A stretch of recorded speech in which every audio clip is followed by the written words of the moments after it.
Well, good evening, ladies and gentlemen. I'm in a slightly unusual, oh my goodness me, a slightly unusual position. Usually I just talk to a room of people, but in addition to welcoming the people who are in the room tonight, I'd like to welcome everybody who's live streaming this session, and also those who it's being recorded as well, so it will be available to people who aren't able to listen tonight. So we will go on and on and on by the sound of it. So the reason we've come here tonight is because we can do this this technical presentation. We obviously met first off on December the 30th in the church at Portlow. The church isn't capable of doing this technical presentation, and other venues were looked at, but we felt that this, as part of Verian Parish, we try and involve Verian as well in our project, and this was the most suitable venue in the parish for this to take place. And we're very grateful for Chaos for providing all the technical support here tonight, so that everybody can take part in the exercise we're going through. So, as I said earlier, we first met on December the 30th. We had a broad consensus of about 70 people at that time that we should pursue a community bid to purchase the ship in. And that was communicated to Cornwall Council and to the brewery that we wished to take up the option to make an attempt to purchase the pub, and we did that within the six-week deadline, and now we're moving towards the 6-month deadline, which will come in June, as to whether we've managed to achieve a firm bid or not. Following that meeting, 7 individuals came together as a little working group to investigate proposals as to how we might go about running the pub in future, and also purchasing it, probably purchasing it being the most important thing, obviously, in the initial stages. The 7 who came together were not necessarily the best 7, but they were ones who had various skills. We've taken advice from lots of other different people as to how they can help. So we were the 7 who put our names forward and have tried to achieve a broad balance of interests and business expertise and community involvement. So for those of you who don't know the 7 are myself, Luke Dunstan. I'm chairman of the parish council, and I have a very big involvement in the community in Verian and Portlow, also throughout the Roseland. So I know an awful lot of people, and I was a district councillor previously to being just a parish councillor. The other parish council representative is Hannah Clark, who has a great deal of business experience. We also have Emma Stratton, who is experienced in the hotel industry. Paula Jones, who lives at Carradale, who is very much involved in the community after moving to Portlow relatively recently. Steve Hammett, who lives at Spear Point, again, with a great deal of business experience, and his colleague here, Brian Benson, as well, who he owns the property Sunnybank at Portlow. And we also have remotely this evening Tony Bowden, who has had a property in Portlow for more than 30 years and is very much involved with the community and has a great deal of business and charity experience.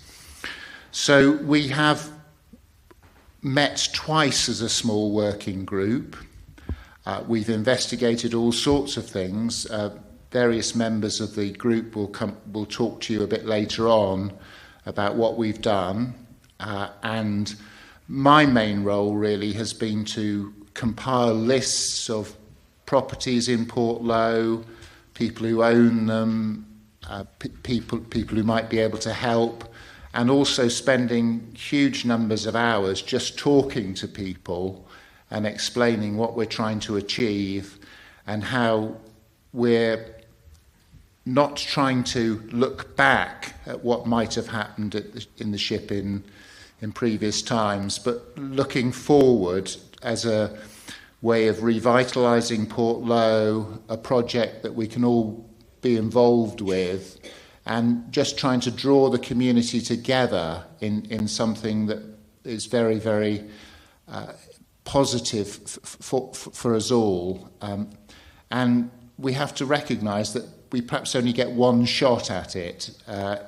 If we don't succeed this time, then the future for the ship inn may be successful with different ownership, or it may not succeed at all. So this is why we've all come together to try and give our best efforts to achieve a community buyout. So I think probably if I can just call on some of the other members of the group now to talk about how they've been involved in the working party, and to talk about some of the options that we've been through, how we've come to certain conclusions, and what we're hoping to achieve. If I can leave questions until everybody has finished talking and said what they would like to put over to the meeting, and then I'll take questions from the floor. Apparently I have to give the microphone to anybody who wishes to answer a question. A broad nod from Nathan at the back. And then I think we will try and have questions remotely, but this may be a bit difficult, so we'll hopefully try and answer everything within the meeting and with the speakers that we have tonight. So I don't know, which would you like to have a little chat first, Steve, and talk about what we've been doing at our little working groups? Hi, good evening. So there are about 200 community-owned pubs up and down the country, which is a bit of a surprise, I think, to most people until you sort of start researching it.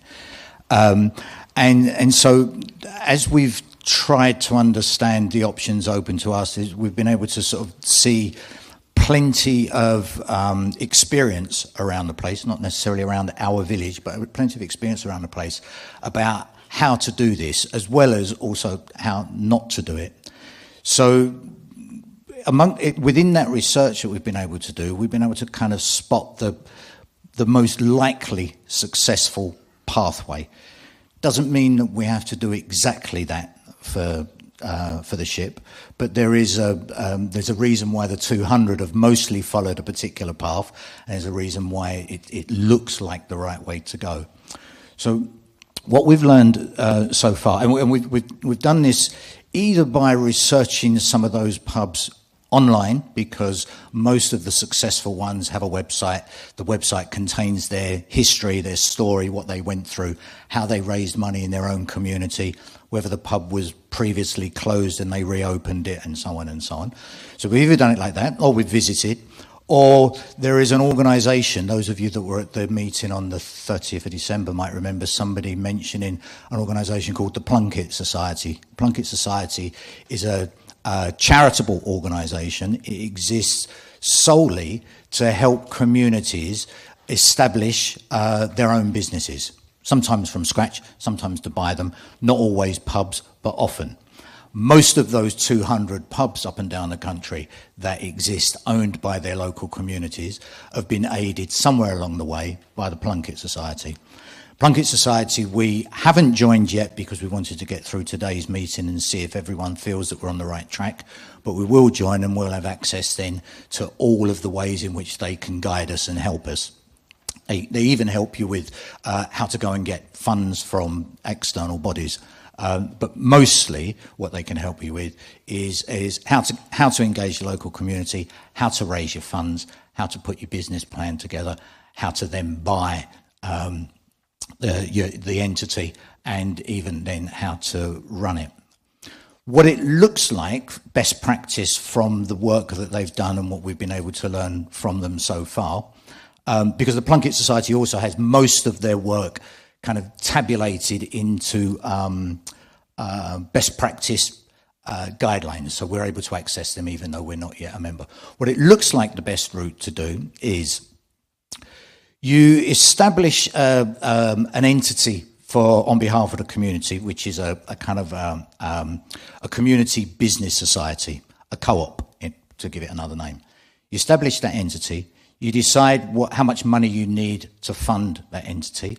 In our case, given that we know that the brewery have asked for 550,000 as the selling price for the pub, doesn't mean that that's what we expect to pay, but it's a number that we need to work with for now. So in our case, we might set a target, say, call it 500,000 just to make it a roundish number.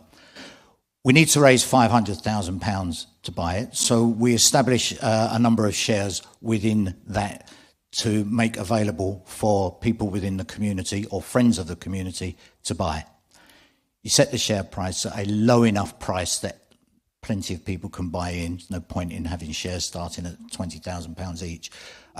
But you establish it in such a way that anybody can buy in at a low number of shares. So let's say you made 5,000 shares of £100 each. Anyone can buy in at a low number of shares, but you put an upper limit to make sure that nobody, however well-loaded they might be, nobody can buy enough to take control of the pub. Because the idea is that you've got a spread ownership amongst people in the community. It wouldn't matter if somebody owned 1 share or 21 shares. When you get to organising that entity in times to come, you have a membership vote on things that you want to do. So 1 member, 1 vote. Even if you've got 1 share or 20 shares, 1 member, 1 vote. So you keep control of the organisation locally, and you prevent other people from potentially taking it over. So if we were able to set that entity up, then we'd do a share issue. We'd try and raise as many of the funds as we could that way. It might be easy, probably won't be. We'll probably find that we need other ways, and there are other ways to raise money through grants or through donations or fundraising activities, which maybe somebody else will speak about later on. But the key part of the operation, the key part of the plot for us would be if we get to the end of this evening's meeting and we're able to have sufficient kind of encouragement to go ahead, in the next 6 weeks slug, we try to engage with the Plunkett Society, make sure we're not going off the rails.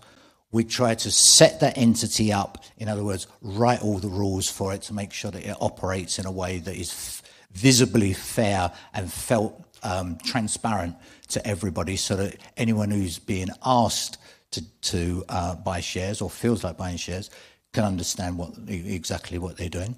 We'd set those rules. We'd need to set in train the other means of fundraising, otherwise we'd just never, there's a danger that we'd never get to our target number. And we'd finish off the work that we've started doing on business plan and the financials for running the pub. When we get through that slug of work, we'd then be ready to engage with the brewery as credible buyers, because at the moment we wouldn't be, obviously, because we don't have anything to offer. But at that stage, we'd be able to engage with the brewery. And at that stage, we'd also be able to move on to the other elements that need doing, like how would we run the pub? What would the offer be like, and so on. Some of that we've started to build the information base, because those of you that have taken part in the surveys would know we did one survey to say, would you be interested in volunteering in helping?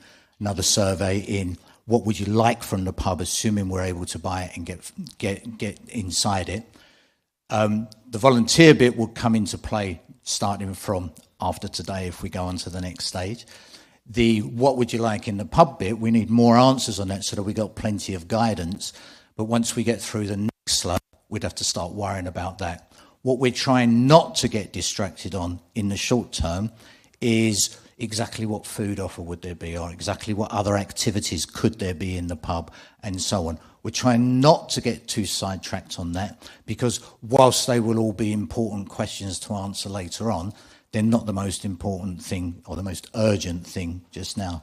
Most urgently just now is that somehow through this evening we're able to explain sufficiently what we think is the right road forward, to get enough people to think that we can do it, and to get a nod, I suppose, to say, go and do the next bit of work, and let's have another recall, if you like, in 4 or 6 weeks, whatever seems relevant. I took a bit of a slug to try and explain that, Luke, but I think unless we kind of do those building blocks, it's quite hard for anyone who hasn't been involved close to it in the last 6 weeks to appreciate the sort of the groundwork that we've had to try to do to get to here. There would be a set of rules about share ownership, the buying of them, the selling of them, and so on. There would be rules about how we return any money in the future from people that buy shares. But we can deal with those in questions, or we can deal with them later on when we get to those sorts of details. For now, the basic is we think that we can do it. There are plenty of other people that have. They've been able to do a good job to pull their community together and save, in some cases, the same as with us, the last chance,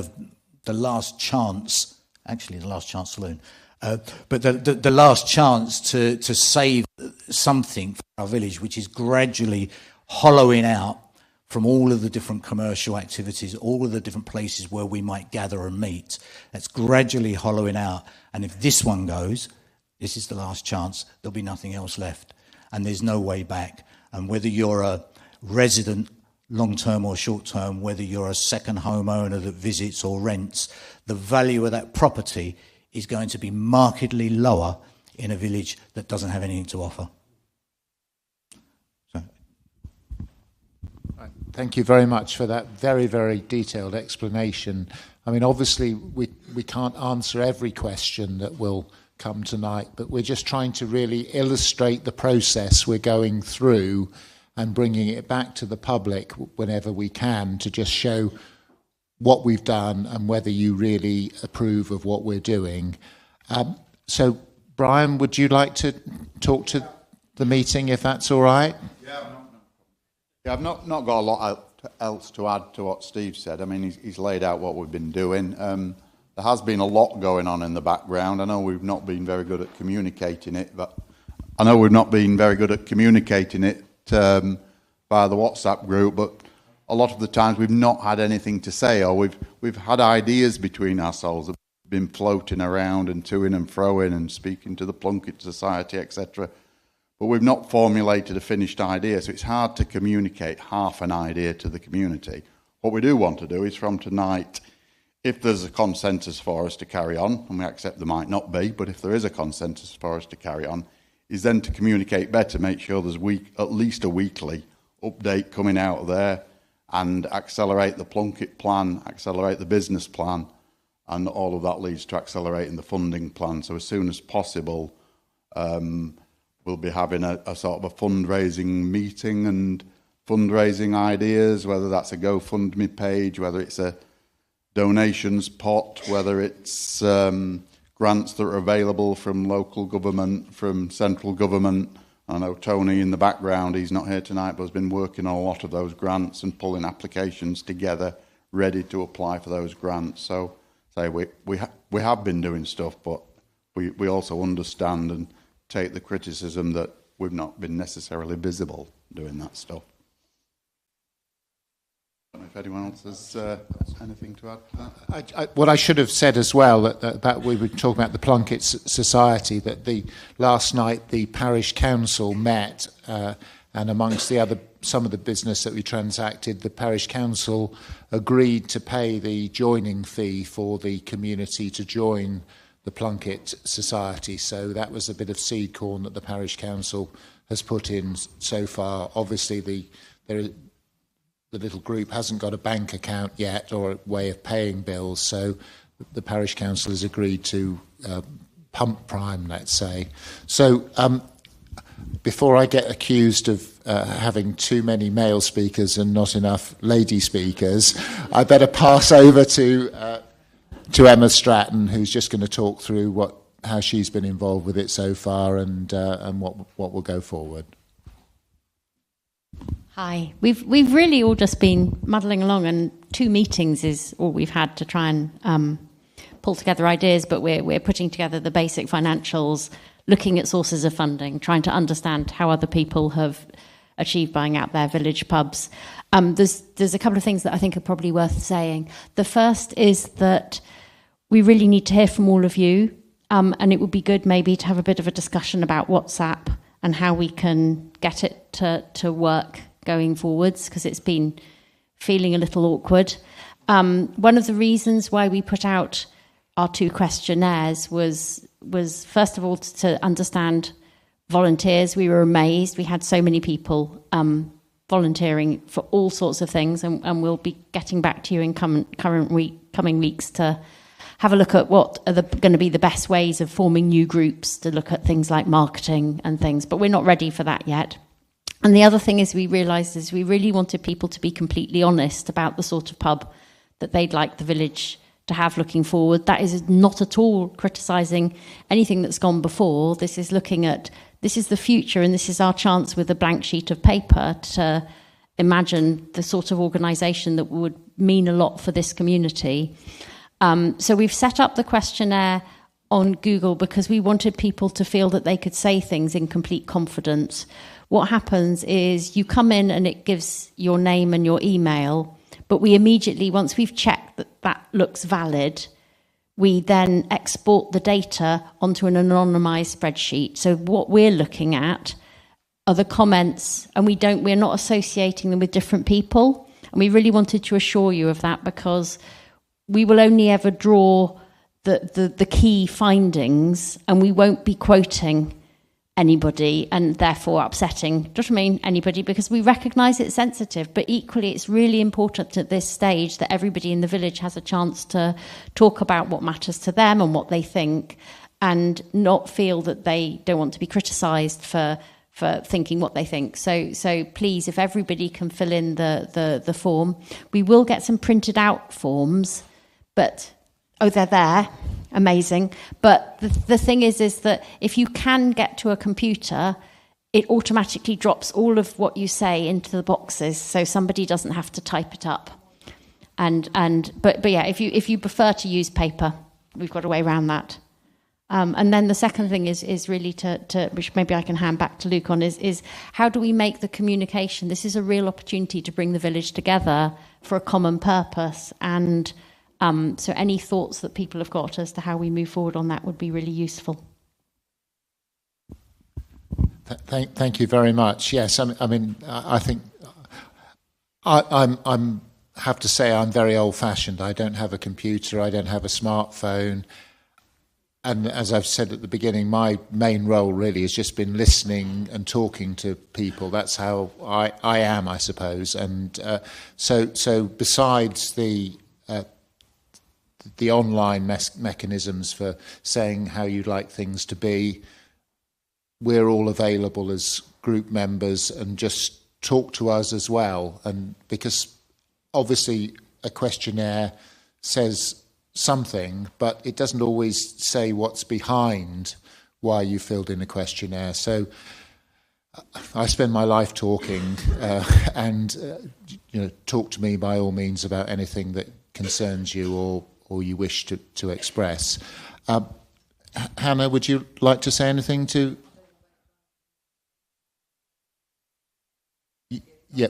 Yeah, we'll do that. Paula, do you? Thank you. Hello there. I just wanted to quickly lead on from what Emma was saying about communication. So hopefully we will improve on that if we get the mandate to continue. But the other thing I have done, and with Luke, is we did meet with a council link officer, community link officer, a while back, and told her of our ambition as a village. And she was extremely supportive.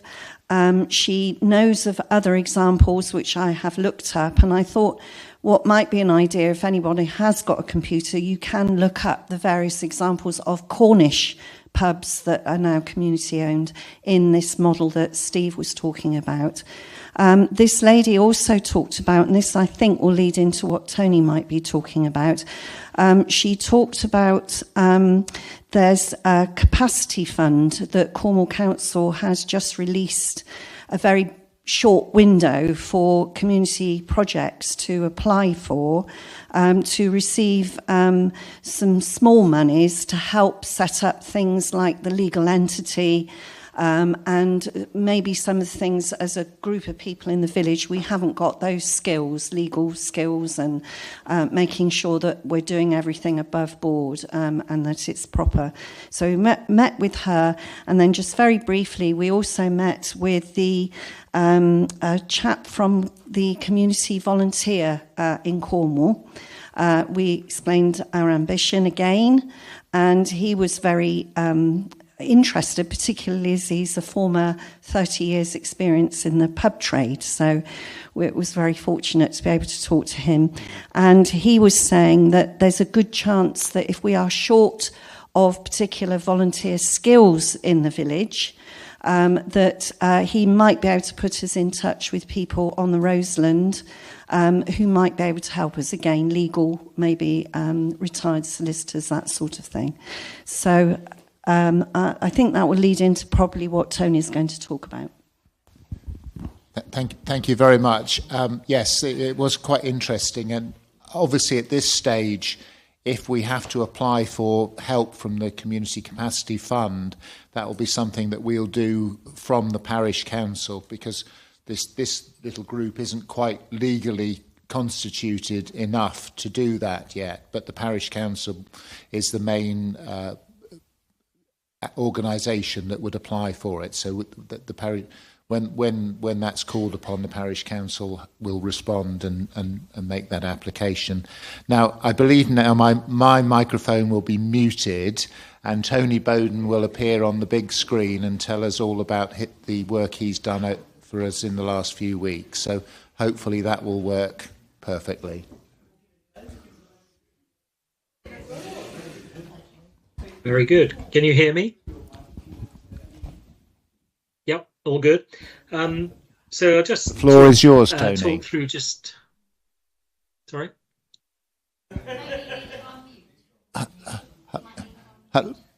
Does he need to unmute? Tony, are you able to talk to us now? Yes, I'm unmuted. Yes. Can you hear me? Yes,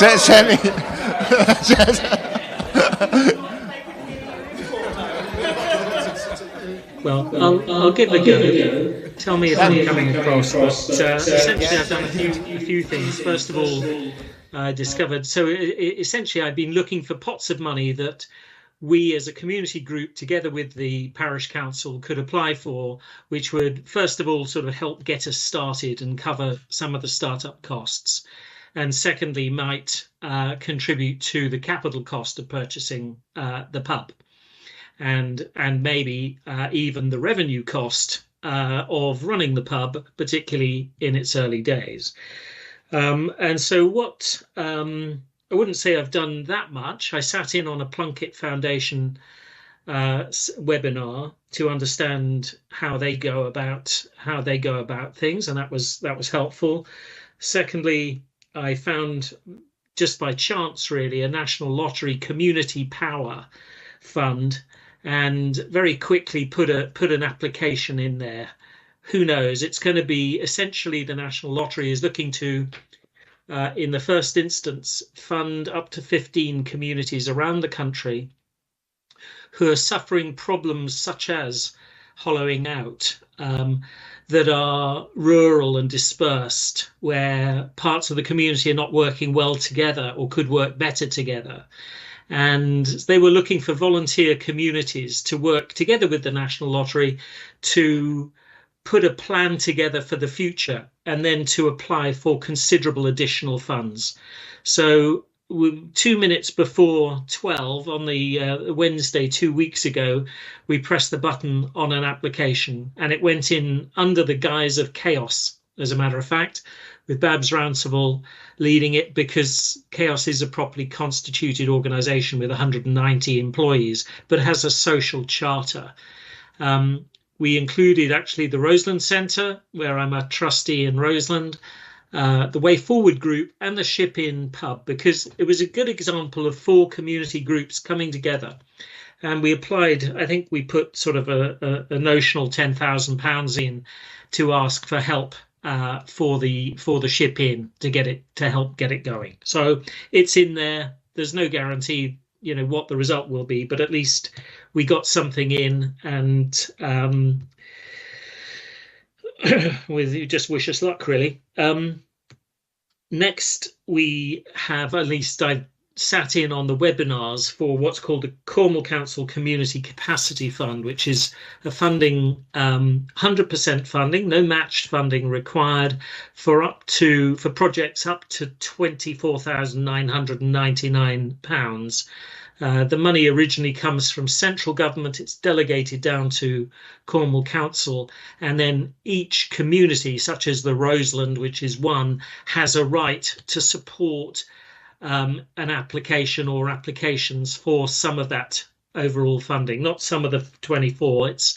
But once the grants are used up, that's it. So it's first come, first served. So what I did was to bang together a draft application, zip together a quick business plan which sort of met the criteria, and as long as we get the go ahead from this evening from the community to actually pursue this route, we will submit that application in the name of the parish council, because that's a properly constituted organisation with a bank account and a website, and is therefore fits the bill, so to speak.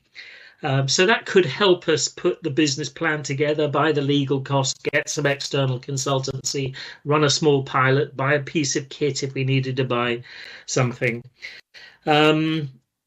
Thereafter, there are some additional grant funds which are actually much larger, but the barrier to entry is much higher. So there is what's called the Business Growth Fund, which will pay up to £250,000. I think this particular round of the Cornwall Council Business Growth Fund is too short notice for us, because applications have to be in by the 27th of February. And the barrier to entry is just too high. We need to have we would need to have matched funding in the bank, demonstrable with, by able to show our bank account with up to £250,000 if we were to apply for the full £250,000, because it's like a 50,000. So it's match funding up to a total of 250, but we'd have to show 125 in the bank. We're not going to be able to do that in time, but nevertheless, those funds will probably roll on. There is also a National Lottery Partnership Fund. If we don't win the Community Power Fund, there is coming out in April a National Lottery Partnership Fund, and we have made provisional contact with the head of the National Lottery representing Cornwall. So at least that contact is there. Beyond that, I think the sort of things in common that we will need will be a business plan, and that business plan obviously has to show projected income, ideally over a 3-year period. It ideally has to show growth. It also has to show that we're going to either retain existing jobs or grow additional jobs, that there is good community collaboration and community support. And thirdly, that there is sustainability, both economic sustainability, but also environmental stability, or sustainability rather. Legal right to the property. Most of the bigger grants all rest on us either having a long-term lease or having ownership or a route to ownership of the property. Thirdly, there needs to be obviously some, because this is a licensed property, we'd have to show that we would be putting the right people in place to apply for a license and be granted the license. And that is typically allocated to one person, as I understand it.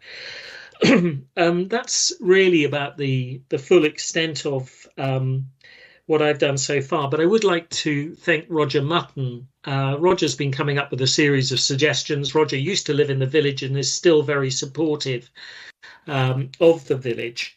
And one of the things that Roger has suggested we consider, and I should have said actually in the business plan, Cornwall Council are desperate for business plans which show how how we can move a seasonally oriented business towards a 12-month-a-year business to extend the season.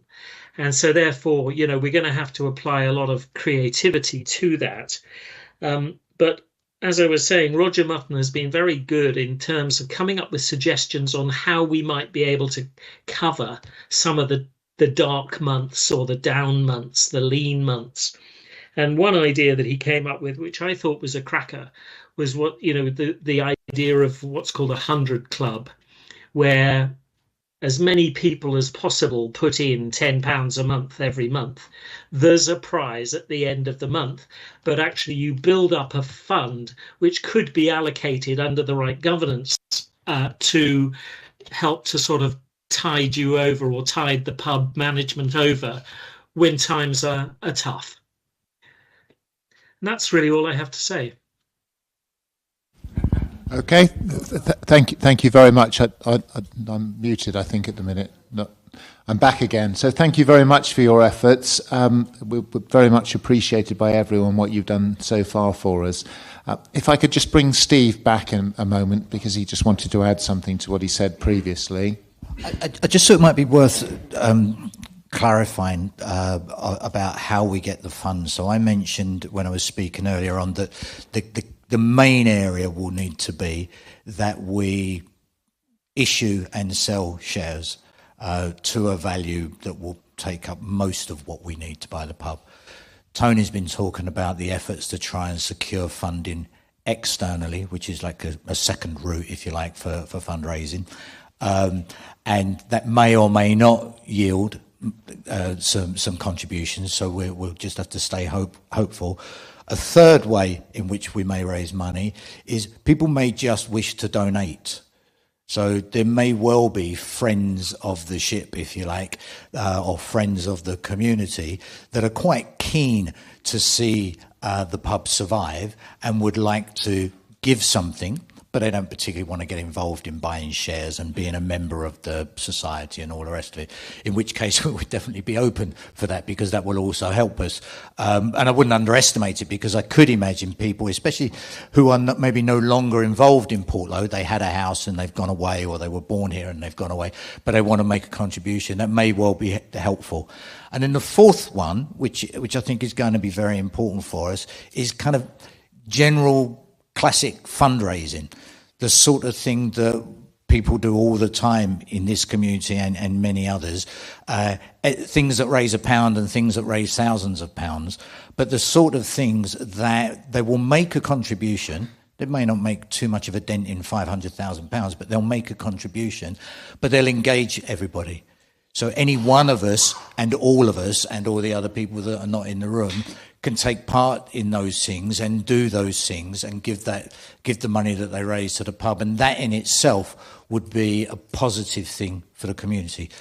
Win, lose or draw in terms of raising enough money to buy the pub in the end is another story, but just that over the next couple of months would be a terrific thing for the community in itself. So there's external funding, share raising, donations, and then the fundraising, which I wouldn't underestimate, even though it may end up being a small part of the money.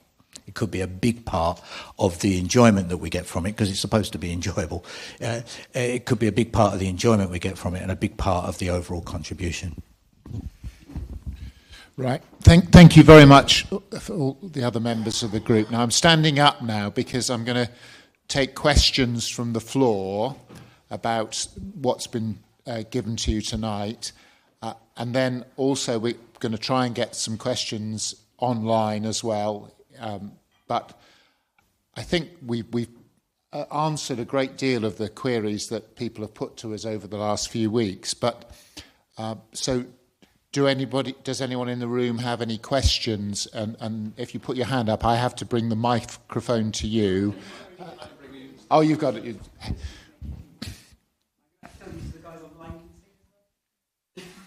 Okay, hopefully you can hear me. I've got a question, but also a statement. I think I've done some research as well, and it's very interesting to hear you'd spoken to the Plunkett Foundation.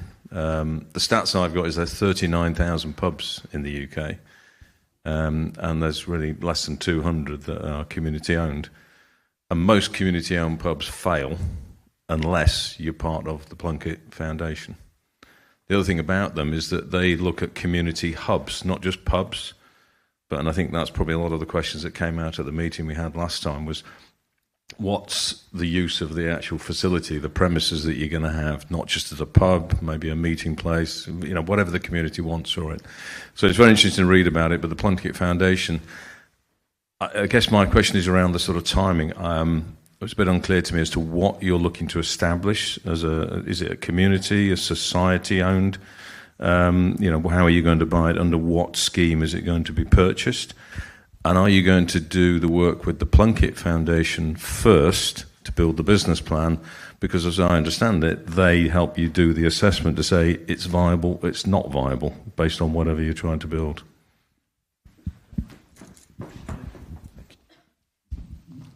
Yes, we are intending going down the Plunkett Foundation / Society route. It would be the entity would be a community benefit society, but it would be constituted by an AGM, a formal board, and after that a shareholding. So there would be a shareholding issue from that. It will be based, hopefully, on the Plunkett Foundation business plan. So we are intending to use their business plan model. We may not strictly stick to every section of it. It may need to be varied for our use. But in terms of their standard business plan, I think our research matches yours up. That what the Plunkett Foundation told us is they've done about 200 of these. They've had one failure since they've been doing this. So for us, it's a no-brainer. We've looked at other options, and they seem to be the people that know how to do it. They've successfully done it. They've a track record in it. They've corporate governance advisors. These people are not all employed by Plunkett, but they give their time free to the Plunkett Society. So they've got corporate governance people. They've got lawyers. They've got people used to helping up set up shareholdings, though some of us are used to doing that anyway, issuing out the shares, and the governance beyond that, and setting up the tenancy agreements with the landlord, etc. So they've got all those standard models. What we need to do now, following this meeting, if we get the clearance to do that from yourselves, is to engage with them very quickly, get all that information from them, start populating a business plan very quickly. I know Emma's been working on the numbers in the background, ready for this. We'll slot the numbers in, might need to modify it a bit, might need to add in the environmental benefits into the business plan, etc. But then as soon as we've got that business plan, start fundraising. Certainly start fundraising from the share issue point of view. We would like to start fundraising from, be it a GoFundMe page, local donations, local fundraising events. We would like to start doing that immediately to give us the little pots of money that to start paying for things. That's our thinking at the moment, rightly or wrongly, and we're happy to be challenged on it. And we've never done it before. We're doing the best we can, or think we're doing the best we can. We might even be doing the wrong thing, but we're happy to be challenged on it, and we're happy for anybody else's ideas because we've certainly never done this before. So I was just thinking, based on that, are you asking us to look to invest in this society before you've got the completed business plan with Plunkett? No, we could There are different pots of money needed, as Steve said. So the formal investment to buy the pub, i.e. the share issue, can only come once we've got the legal entity set up, the bank account set up. We can then start doing the share issue. It would be helpful to have some pots of money to go at to get bits of advice when we need it, maybe get a property survey, maybe engage with a lawyer, maybe pay the Plunkett fees, a few £100. There may be pots of money needed, and it may be helpful to have some small pockets of money available to us to use under a governed way. I don't expect you to stick into my bank account, certainly, and I live up in Manchester, but under a governed, open way that we have some pots of money available from, say, donations, fundraising events, where we can just start making a move, as opposed to it just being the 6-7 people on the working group who are digging in their pockets all the time, funding bits, hoping it will get to go ahead.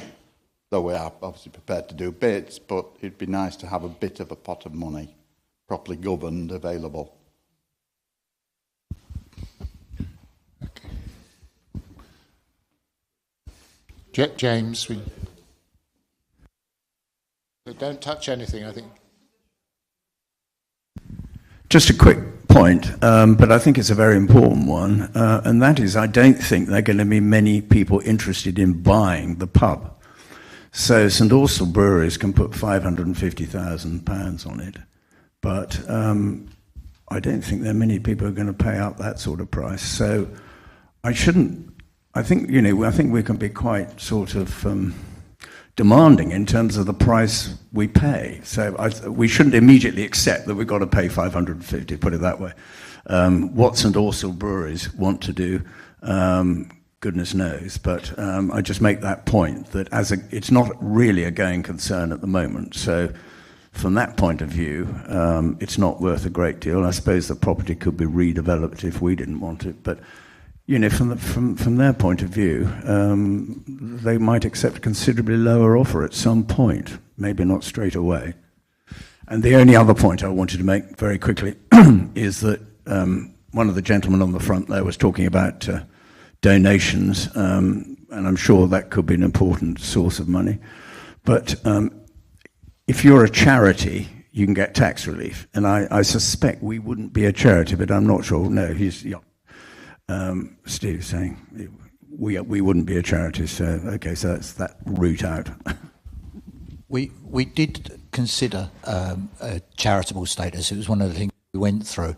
And while there are some advantages in terms of tax and in terms of ways to raise money, it's a little bit more complicated to be a charity when you want to run the kind of commercial organisation we want to run. So on balance, we decided we'd give up those potential benefits of tax relief and raising. Just on the St Austell Brewery bit, we wouldn't expect to be paying what they're asking, but for the benefit of a public meeting, it's best if we just assume that that's the number. Thank you. Obviously, you've just appointed yourself as our property negotiator. When we've raised the money, we'll send you into the room with the St Austell Brewery. And I think St Austell Brewery have been very good to Portlow in the past, and I think I can't second guess their attitude, but I would hope that we would have a very mutually beneficial relationship now and in the future, because obviously it's in their interest that a pub remains open to sell St Austell Brewery products, and just bearing in mind that they've owned the pub for over 100 years, I feel that they would wish the shipping to continue as a pub in the future. So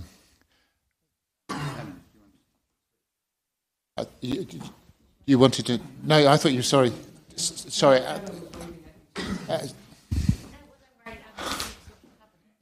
Okay.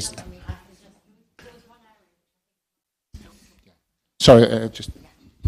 It's just a quick one. We have good links with the brewery in the village, I think is safe to say. So we're in a reasonable negotiating position, I think, to because we have to look at it at all sides. And what this needs to be is a win for the brewery, and a win for the village, and something that's really lovely for Cornwall.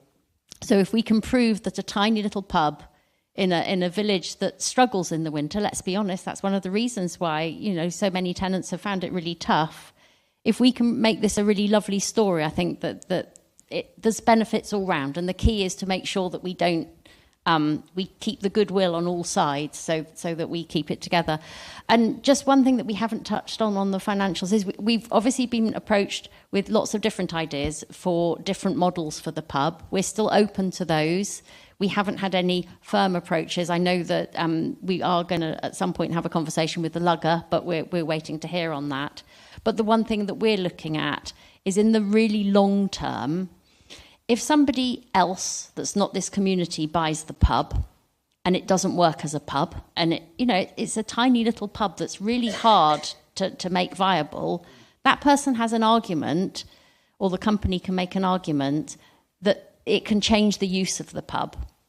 And then the pub and its car park could become a little row of houses, and the village would lose that asset. And I think that one of the things that has been at the forefront of our minds in all of our conversations about how we make a viable public house stay at the heart of the village is that if we're in control, there's the best possible chance of us keeping that asset within the community and not finding that somebody will try something for a little bit. And we've seen this. I lived for a while in Morgan Portham. This exactly thing happened.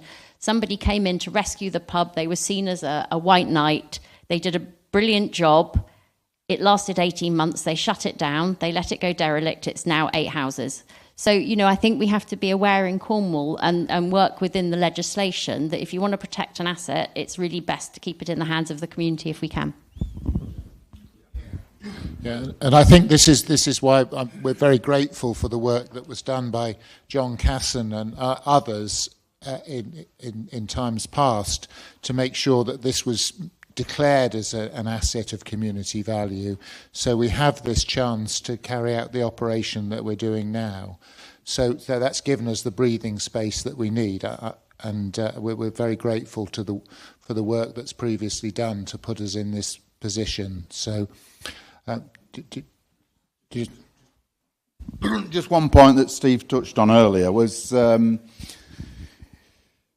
if you are generous enough to buy shares in this, it's not a gift. If we have a go at this, and it's going to be tough, but we have a go at it and it fails in 2 or 3 years' time, it's still an asset. Your shares are still worth the same value. If we buy the pub for 500,000, your shares are still worth 500,000. If we can sell the pub for that. So it's not going to be a gift if you're buying shares. If you give us a little donation, that will be a gift. That's great. If you're buying shares, it's not. And Steve and I are looking at mechanisms that if you move on, we're all going to die one day. If you want to sell your house in the village, you want to gift your shares to your children, how you transfer those shares. So we're going to build that into the business plan, is how you transfer those shares into your own family, or you can sell them to somebody else moving into the village who wants them. So it is a shareholding that will retain its value, hopefully, and may even increase a little bit in value. But equally alongside that, the point Steve made is that your shareholding investment also protects your home investment, whether you're a homeowner or a second homeowner, to have that community asset available to you in the village protects your house value, and that's as equally as important as your share value in the pub. Thank you. Yes. Just a quick one. I don't know whether I've missed something. Are the brewery only talking? Or are they putting it on the open market? Is it just that they're talking to the community and giving the community a chance to buy it, or are they going to put it on the open market for anybody to come in? Because it's time related, isn't it, to a certain extent? How much time have we got? Well, the brewery wished to sell the public house, but we have the 6-month window to make a bid. So the pub was put on the market in December. and that we had that meeting on the 30th to decide whether the community wanted to pursue a community bid, and there was a unanimous vote, virtually unanimous vote, to pursue that. So the notification was given to the brewery that we wished to submit a community bid to purchase. So now we are working within the 6-month time frame that started in December. So we have 6 months to come up with a viable bid to buy it. So we've got until about the second week in June to come firm with a bid. And in that time, we have exclusive rights to do that. So this meeting's been called tonight to show how far we've come up till now. What we will, before the end of the meeting, I'll look for a sort of a vote to say, should we pursue the next step to work up the proposals as to how the structure will be set out to purchase, the shares, how donations can be taken, all that was spoken to was given to you by Brian and Steve tonight about how we propose to do that, and then we will come back to you again, which presumably will be about the end of March, to say, look, this is what we want, this is what we think is the best option, this is how we will set up the purchase, and how we will manage the ownership of the pub. Are you happy again with what we're doing? And then that's when we really go for it. So, and although there is the 6-month time limit, I'm quite sure, well, I can't be sure of anything in life, but I feel that St Austell Brewery, once they see that we're realistic, that we have a viable option, that they are not going to say, you've got till that date and then we talk to other people. I'm sure, as has been outlined tonight, that they wish a successful outcome to this for the community, for people who live in Portlow and for St Austell Brewery itself. So I think we're dealing with a benevolent vendor, let's say. Are there any further questions in the room? Can I just ask, just on this point, can I clarify? This may well just be hearsay, but I thought there was another interested. I know it's on the market. And I had understood there was another interested party who can't do anything until the Western Final on the 4th of June, but there is another party interested, which is not to do with the village, isn't it? Or is a separate issue. Am I right? Well, will you have greater information about this than I do? I certainly, nobody has come up to me and said, I want to buy the pub. Oh, it may well be hearsay then, but... I think regardless of what other people may be saying or indicating, we have a very viable option. We have a very strong team who are leading that, and I think that we have a big groundswell of support for what we're trying to do.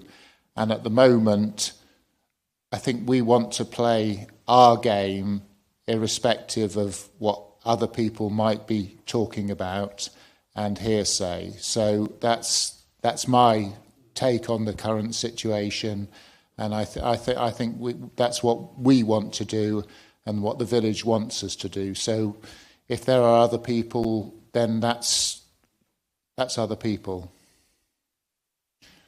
Are there any further questions from the room? Now, this is when it gets difficult for me. Are there people who are live streaming who wish to come in with any questions?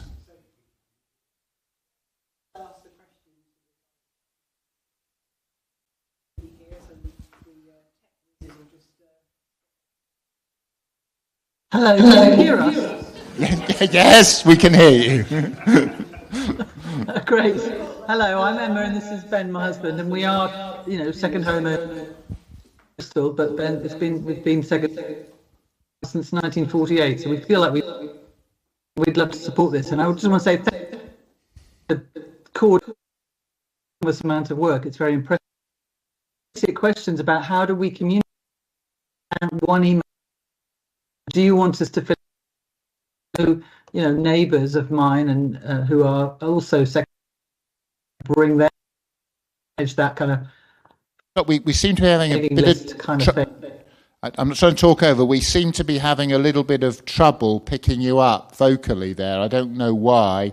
I obviously recognise you as the owners of Number 3 Beach Hill. I've put my questions in the chat. Can somebody? So, yeah, we're going to read your questions. Thank you, Emma.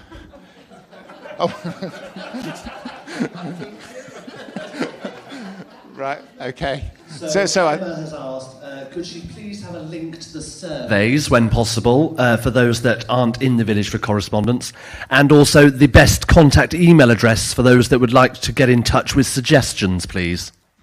Right, well, I certainly have your mobile phone number. I'll speak to you personally over the next couple of days, and we'll work out a way that you can be kept in the loop and communicate with everybody, and so that you're fully on board with what everybody else has found out so far, if that's okay. Emma, did you hear that? I don't quite know what's... Oh, there we are. I don't think it's a problem at our end. I think perhaps... No. I will send you a text after the meeting to say that... hello? I think we're nearly getting you, but not quite. Hear me? Chat. Yeah, question is in the chat. Right. Okay. Yes. We'll make sure you're kept. We're kept. Yeah. I've just made very Paul good. Okay. And available okay, in the then chat. somebody else, I believe, has appeared on screen. But I think as a single. I think the other one is going to be brought on, or not. Tony's still there.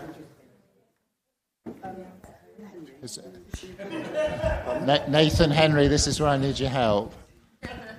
Oh, I see, yeah.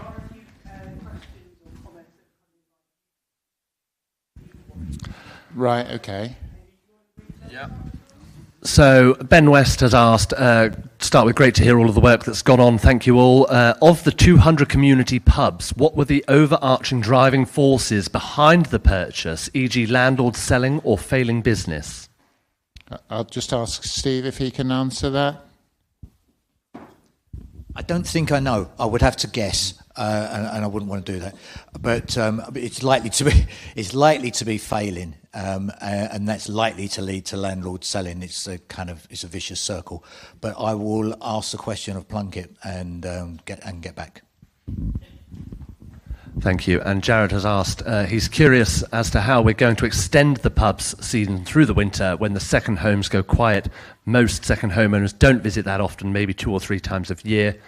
Luke has spoken to the people in the village, yet no one has spoken to the current owners. We have been pretty much ignored and avoided at all costs. Right. Well, my door is always open to anybody who wishes to speak to me about anything to do with the ship in. And we, as I said before, we're trying to be positive about this. We're trying to look forward. And we have taken in views from previous tenants. If we haven't spoken to you enough, then perhaps that's a failing that we'll admit to. And we will try to rectify that, and we will talk to you over the next few days.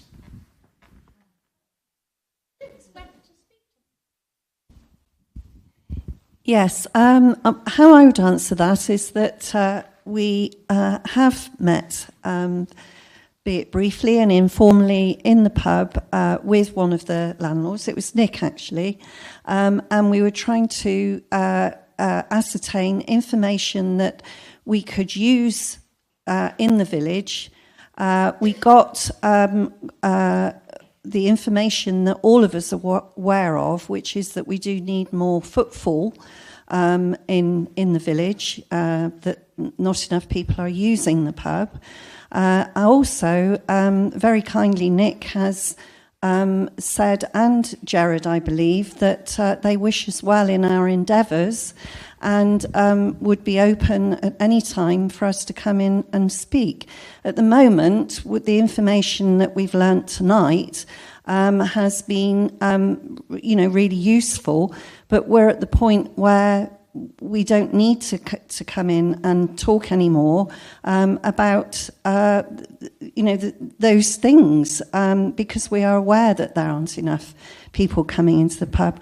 We're so grateful, and I think we've reiterated that several times, and we're so sorry that this has involved a lot of sadness, upset for you both and the team down at the Ship. You've tried everything, we know that. But as a community, and we understand why you needed to hand your notice in as tenants and how sad it is for you. We really do. But we, as a community, want to try and save the pub. We might be flogging a dead horse. From what we've heard, especially recently on the WhatsApp, there is a lot of feeling that we are. But the majority of people in the village, we want to give it a try. And, with all sadness in our hearts for you, genuine, I think it's unfair to say that we haven't approached you when we have, and very often reiterated how upset we are for you all. Okay, thank you very much, Paula. So,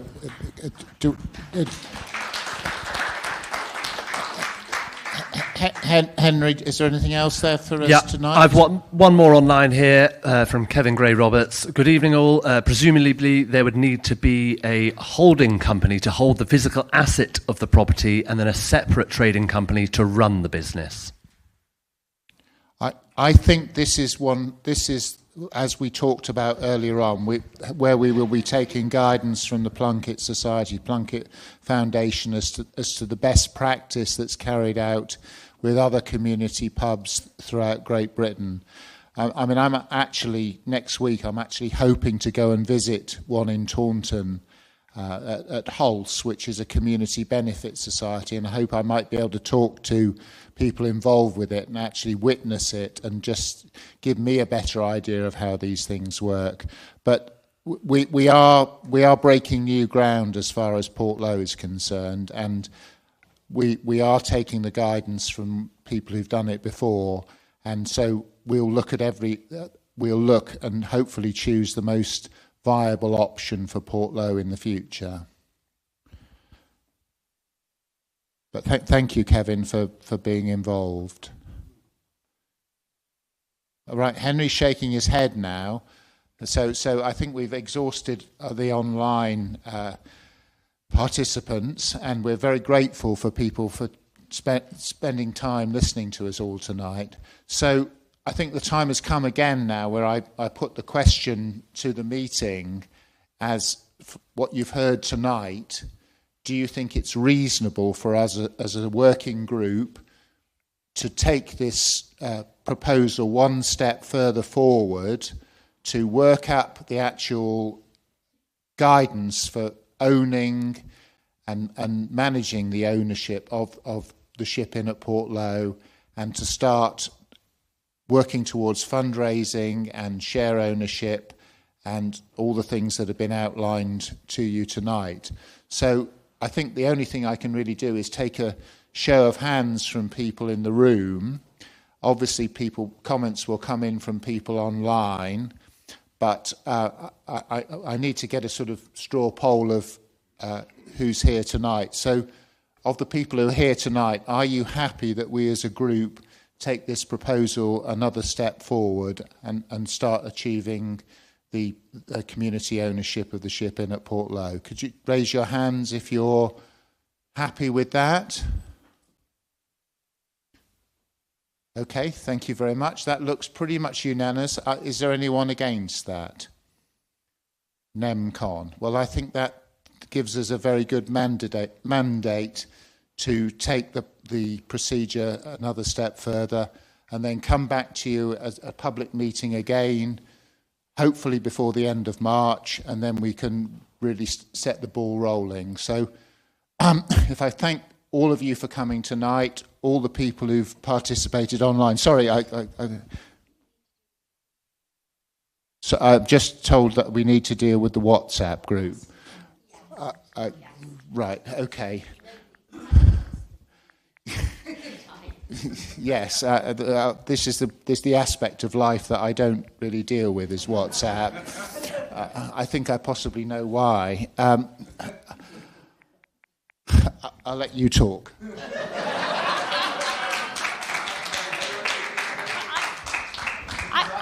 I don't mind talking, but it's for all of us, really. We're trying to do our best. We're giving our time freely. We don't necessarily know what we're doing. We're not saying we've got all the answers. We're trying to hear all the answers. But right now, what we're hearing, because lots of people are contacting us individually, is the WhatsApp that was set up to hear all of your opinions, including the very valid opinions from Lorraine and Jared and Nick at the pub and everybody else who visits the pub, who uses the pub, and those people who currently tell us that they don't visit the pub or use the pub for whatever reasons but might like to in the future.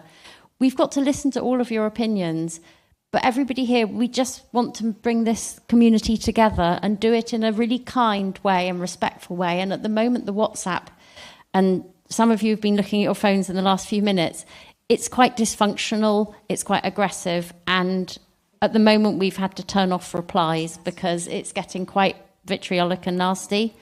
So we'd really like to open it to the floor to say, what works for all of you? Because we want to listen and hear from all of you, but we don't want anybody to be shut down because of what they want, the view they want to express. But it also has to be respectful and kind to every other member in this community, and it doesn't feel like that right now.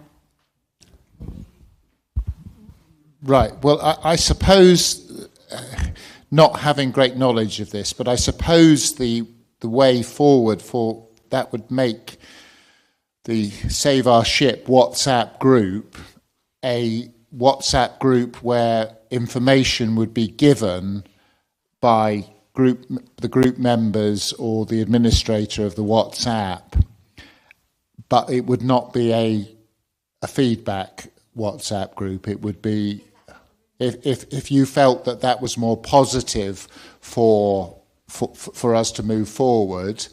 I can't really comment because I don't do WhatsApp, so I don't know what's on there, and I just talk to. Are there? Right. Okay. Well, I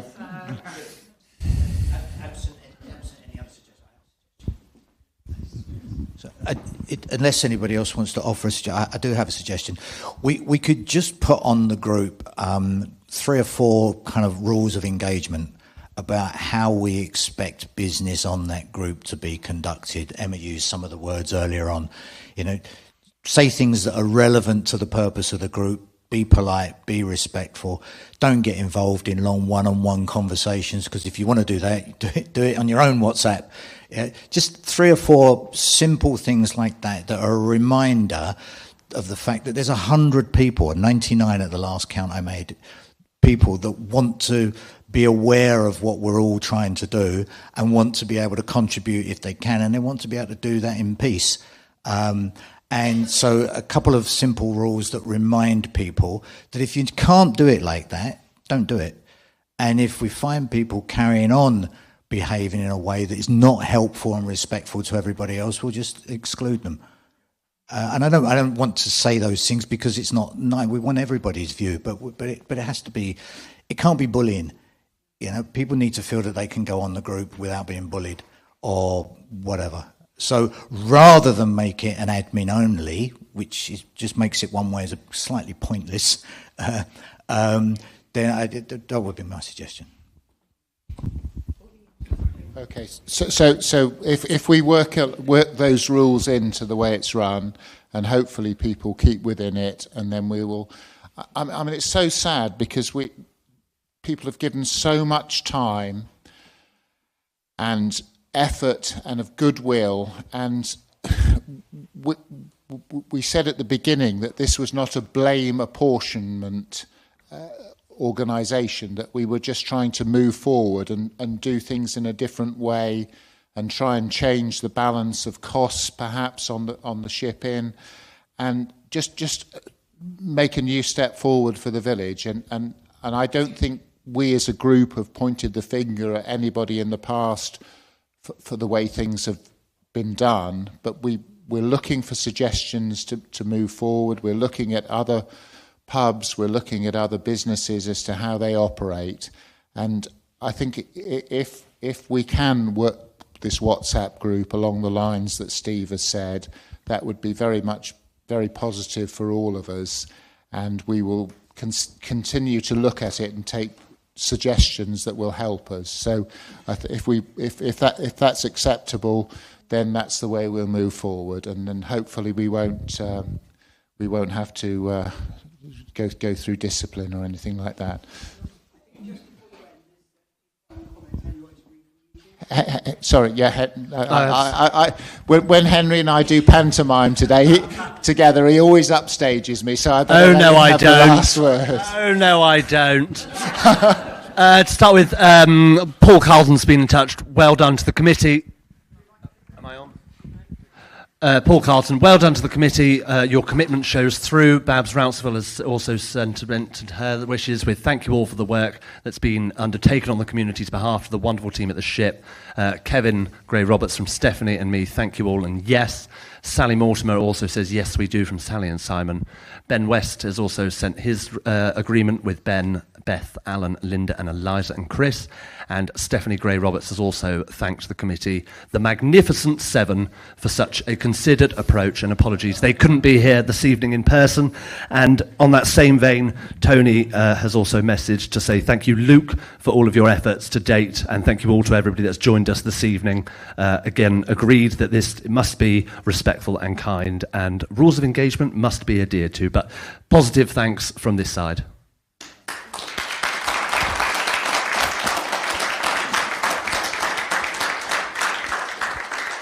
Right, so thank you all for coming tonight. We'll draw the meeting to an end. Thank you also to Councillor Julian German, our Cornwall councillor, who's been very involved with the process and giving us support all the way through. So we'll come back and see you all again in 5 or 6 weeks. Can I ask a question? The meeting or after? For the meeting. No, you can all go. Well, they can't hear you if you don't use the microphone, Pete. If we decide, everybody decides to go ahead and hold